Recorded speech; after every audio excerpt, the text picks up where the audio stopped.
কি কম আৰু মানে একদম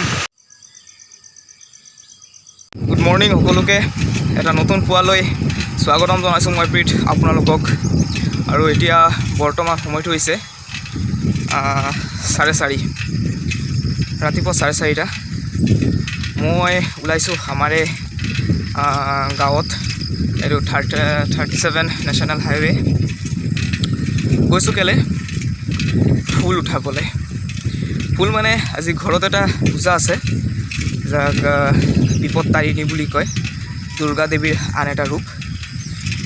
সেইবাবে ফুল উঠাবলৈ গৈছোঁ। তাত 13টা ধৰণৰ ফুলৰ দৰকাৰ হয়। সেই গতিকে মই ফুলো উঠাম, বেলপাতো উঠাম। আপুনিও অলপ আমাৰ এৰিয়াটো অলপ এনজয় কৰক।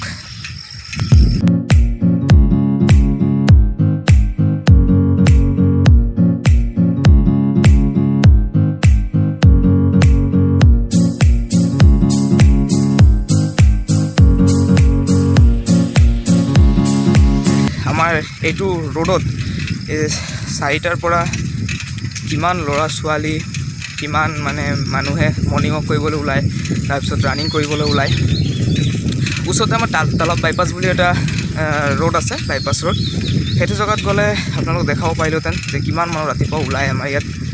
আৰু সেইটো বৰ্তমান নোৱাৰিম, কাৰণ কি মই অলপ ব্যস্ত হৈ আছোঁ। আজি আগত আমাৰ ঘৰৰ ওচৰতে থকা নদী এটা, ডাঙৰি নদী বুলি কোৱা হয়, আগত আমি তাত যাম। কিন্তু তাৰ আগতে মই ইয়াত বেলপাত ল'ব লাগে। বেলপাত লৈ লওঁ, তাৰ পাছতে মানে এইটো পূজাত কি হয়, সকলো বস্তু 13টা লাগে, ফুলো 13টা লাগে, তাৰপিছত ফল 13টা ধৰণৰ ফল লাগিব। মানে ফুল মানে 13টা ধৰণৰ ফুল, তাৰপিছত পাণ তামোল সেইবোৰ সকলোবোৰ 13টাকৈ দিব লাগে। আৰু ভাল বোলে পূজাটো, এইটো আহাৰ মাহতে হয়। এইবাৰ আহাৰৰ শেষফালে হৈছে, নহ'লে আৰু এনেই জেনেৰেলি আহাৰৰ প্ৰথমতে হৈ যায়। চ' আপোনালোকে অলপ এনজয় কৰিব পূজাটো, কেনেকৈ কৰি আছে কি নাই। আৰু ৰাতিপুৱা এটা ভ্লগো হৈ গ'ল। মানে কথাটো হ'ল কি, 13টা ধৰণৰ ফুল বিচাৰি পোৱাটোতো বহুত টান। সেই গতিকে ঘৰৰ পৰা অলপ দূৰতে আহিব লগা হ'ল। আৰু এতিয়া লকডাউন চলি আছেতো, কিমান দাম ফল মানে আপেল, আম। কেইদিন আগততো আম আমাৰ ইয়াত গাড়ীত আহিছিলে, লকডাউন বুলি 40 টকা কেজিত বেচিছিলে। এতিয়া 80 টকা 100 টকা পাই গ'লগৈ। মই ক'ম আপোনালোকেও চাই যদি আছে মোৰ ভিডিঅ' আৰু চাব, আপোনালোকৰ আশে-পাশেও হ'ব পাৰে। এইটো মঙলবাৰে হ'ব, আৰু এটা হ'ব অহা শনিবাৰে। মানে এইটো সপ্তাহত যিটো শনিবাৰ আছে, আজিটো মঙলবাৰ হয়। এইটো পূজা মানে কেনেকৈ ছেইম আপোনাৰ বেলেগ পূজাত যেনেকুৱা ধৰণৰ হয়, অকল এইটো মানে এটাই বস্তু ভাল লাগে যে ইয়াত ফুল কক ফল কক সকলো বস্তু 13টা ধৰণৰ দিব লাগে। এইটোৱে মানে এইটো পূজা এটা মাহিত্য বুলি কোৱা হয়। চ' অলপ এনজয় কৰক আমাৰ এইটো কামাৰগাঁও দৃশ্যটো। আমি গাঁও বুলি কোৱাৰ লগে লগে সঁচাকৈ এটা মনোৰম দৃশ্য। কিমান মানে ভাল লাগে এনেকুৱা চিনবোৰ, অকল গছ গছনি।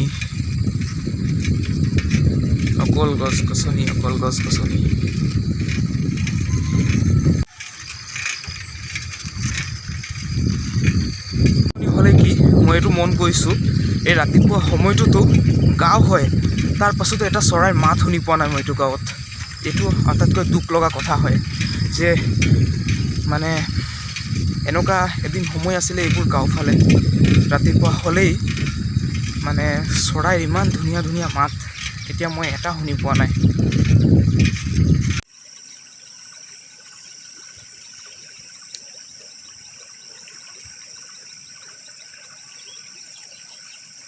ডাঙৰি দলঙত কিবা এটা দেখাম আপোনালোকক।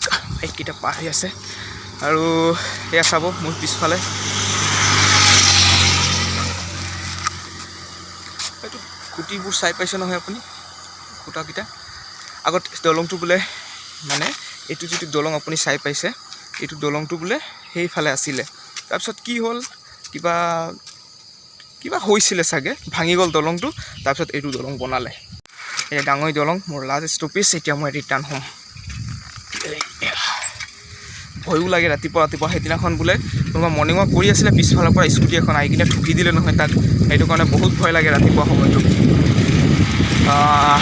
দেন মই এতিয়া বেলপাত ল'ব লাগে বেলপাত বহুত জৰুৰী হয় যিকোনো পূজাত বেলপাতটো লাগেই বেলপাত লৈ লওঁ তাৰ পাছত নিশ্চয় দেখাই আছোঁ আপোনালোকক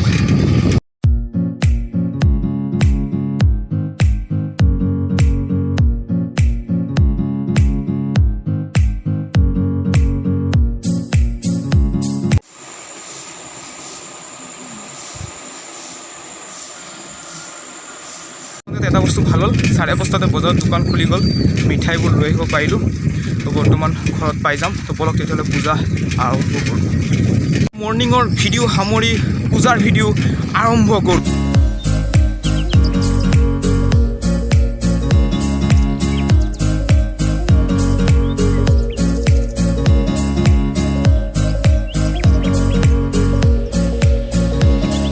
ইমান ধুনীয়া দিন আপোনালোকে চাই পাইছে ইমান ধুনীয়া দিনৰ ভিতৰতো যে ইমান ডাঙৰকৈ বৰষুণ আহিছে বাপৰে বাপ এজাক বৰষুণে সকলো তিয়াই থৈ গ'ল একেবাৰে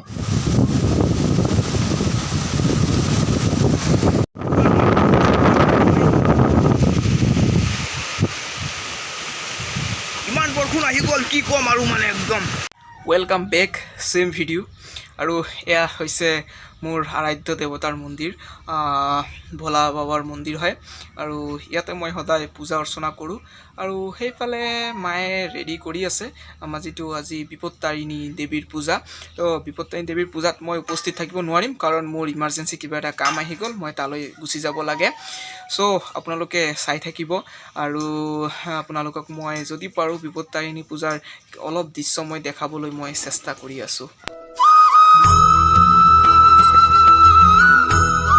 চ' বন্ধুসকল এয়াই হৈছে দুৰ্গা মাৰ আৰু এটা ৰূপ এইটো চাওক বিপত্তাৰিণী বুলি কোৱা হয়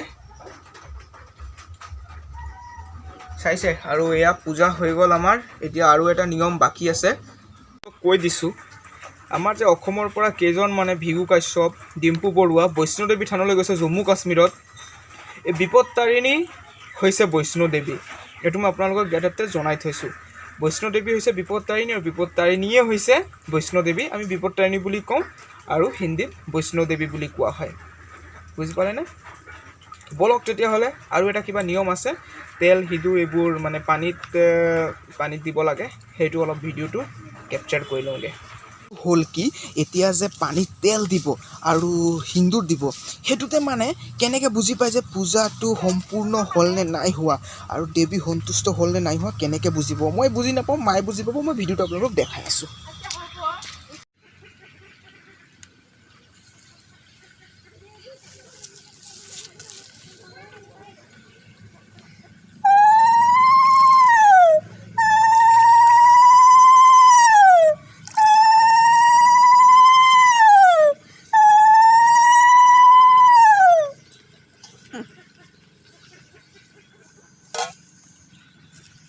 নিয়ম নীতি হৈ গ'ল আমাৰ পূজাও সমাপ্ত হ'ল আপোনালোকে প্ৰসাদ খাবলৈ আহিব ময়ো বিদায় লৈছোঁ আপোনালোকৰ লগত দেখা হ'ব বেলেগ এটা ভিডিঅ'ৰ জৰিয়তে তেতিয়ালৈকে ভাল থাকিব সুস্থ থাকিব ধন্যবাদ জয় আই অসম